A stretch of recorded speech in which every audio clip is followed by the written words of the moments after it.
In response to the message that I put out last week, I got multiple DMs that referenced Jesus flipping tables as evidence that we can be harsh with people. So I think it's important to point out a couple things. So Jesus showed righteous anger towards the religious leadership that took his name in vain, meaning they claimed to be his people, they claimed that they were doing things in the name of God, but their actions did not reflect God's character. Jesus never called the woman at the well a slut. He didn't go to the Romans who had a different religion and call them idiots. When people mocked him, he did not say that we should retaliate. The Bible directs us to give a different response to different types of people.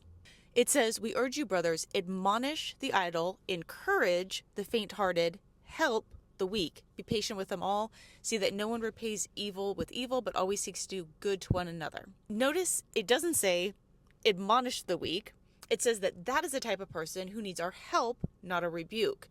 Your righteous anger should be reserved for those who claim to follow Christ, but are maligning his name, not for those who don't even know him yet. Of course, they don't follow somebody that they don't know or believe in. Somebody also brought up Elijah on the mountain challenging the prophets of Baal. Well, these were, again, leaders of Israel who had turned away, who were part of a different covenant that was a theocracy, and part of the laws of that land were that idolatry was punishable by the court of law. We as Gentiles are not a theocracy. We are not still in the old covenant. The cross changed the framework. When Jesus flipped tables, he was fulfilling this picture that was found in Jeremiah 7. It says that, "Has this house which bears my name become a den of robbers to you? But I have been watching." Jeremiah, just like Jesus, is rebuking the people for using the temple as a cover for sin. They were committing injustice and then coming to the temple as if it excused their behavior.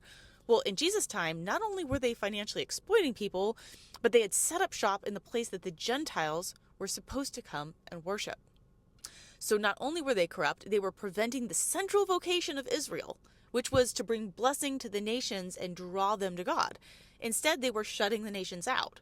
As a church, I think we need to be less concerned with how loud we yell at people outside of the camp and turn our eyes inside the camp and be careful not to repeat the mistakes of the past or the heart of this verse, which is we should be careful not to push the nations further away from God.